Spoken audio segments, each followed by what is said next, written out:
नमस्कार बंधु माने अनेक महिला खाद्य रांधि सारिबा परे संगे संगे गैस चूल्हा को पानी रे धोई दियंती। किंतु आपण जानते कि शास्त्र अनुसार यह संबंध किछि विशेष नियम और मान्यता अछि।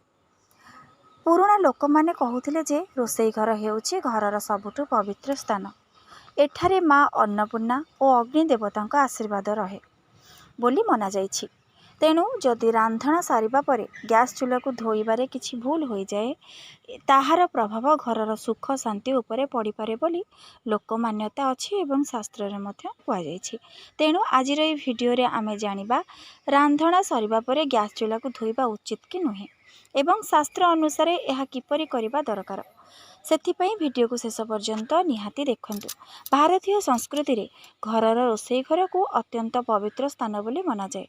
शास्त्र रे कहा जाइछि जे घरर जेउ स्थान रे अन्न पका जाए सेठारे देवतांक वास थाए।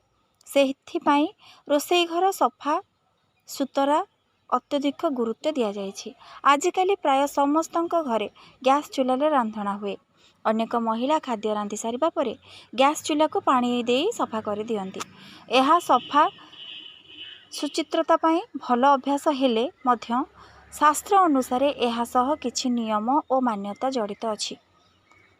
रोसई घर और देवतांक संपर्क किपरि रही थाए। हिंदू धर्म रे रोसई घर को माँ अन्नपूर्णा मंदिर बोली मना जाए। माँ अन्नपूर्णा हेउछंती अन्नर देवी। जेउ घर रे भक्ति सहित खाद्य पका जाए सेठारे माँ अन्नपूर्णा कृपा सदा रही थाए। ताहा सहित शास्त्र रे कहा जाइछि जे माँ लक्ष्मी सफा स्थान को बहुत पसंद करती। जेउ घर रोसई घर सुचित्र और पवित्र रहे सेठारे धन समृद्धि और सुख बढ़ी थाए। सेथिपई पुराना समय रे घरर बड़ माने सबुबले कहूथिले रोसई घर को सफा रखिले घरे शुभ शक्ति बढ़े। खाद्य रांधि सारिबा परे चूल्हा सफा करिबार महत्व। शास्त्र अनुसार रांधणा सारिबा परे चूल्हा को सफा करने को भल मना जाए कारण चूल्हा हेउछि अग्नि देवतांक प्रतीक। अग्नि देवतांक पवित्रता और सफा सुतरा अत्यंत प्रिय। जदि चूल्हा असफा रहे तेबे एहाको अशुभ मना जाए। तेणु अनेक घर रे महिला माने रांधणा सारिबा परे चूल्हा को पोछि सफा करती। किंतु शास्त्र रे कहा जाइछि जे एहा करिबा बेले किछि नियम मानिबा उचित।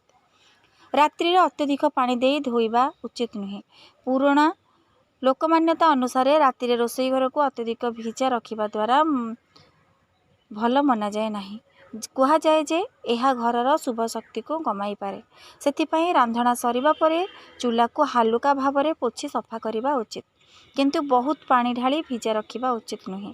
रोसई घर रे शांति और सकारात्मक भाव थाए। शास्त्र अनुसार खाद्य पकाइबा समय मनरे शांति और सकारात्मक भाव रखिबा दरकार कारण मनर भाव खाद्य प्रभाव पकाए। जदि केही रोष चिंता किंबा दुखरे खाद्य पकाती तेबे सेही खाद्य खाइथिबा लोकमानक उपरे मध्य ताहार प्रभाव पड़े बोली पुराण मान्यता अछि। सेथिपई महिला माने रोसई घर को जिबा पूर्वरु मन को शांत करिबा और भगवान को स्मरण करिबा को कहा जाए। सफा रोसई घरर लाभ। जेउ घर रे रोसई घर सबुबले सफा रहे सेठारे अनेक लाभ देखा जाए बोली मना जाए। घर रे सुख और शांति बढ़े। घरर लोक माने सुस्थ रहंती। धन और समृद्धि बढ़ी थाए। घरर परिवेश सकारात्मक हुए। से एही सब कारणरू पुराना समयरू महिला माने रोसई घर को बहुत सफा रखुथिले। एहीपरि शास्त्र और पुराण रे रोसई घर सफा सुतरा बहुत गुरुत्व दिया जाइछि। खाद्य रांधि सारिबा परे गैस चूल्हा को सफा करिबा भल अभ्यास किंतु एहा करिबा बेले किछि नियम मानिबा आवश्यक। जेउ घरर रोसई घर पवित्र और सुचित रहे सेठारे माँ अन्नपूर्णा माँ लक्ष्मी कृपा सदा रही थाए बोली मना जाए। सेथिपई घरर महिला माने सदा रोसई घर को सफा और पवित्र रखिबा को चेष्टा करिबा उचित।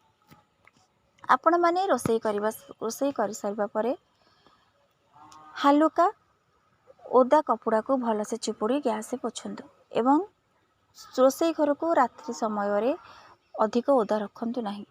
मैं आशा करुँची आपण मानक ये भिडियोटी निहाती भल लागिथिबो। जदि भल लागिछि लाइक शेयर सब्सक्राइब निश्चिंत करिवे। रहिली जय जगन्नाथ जय माँ लक्ष्मी।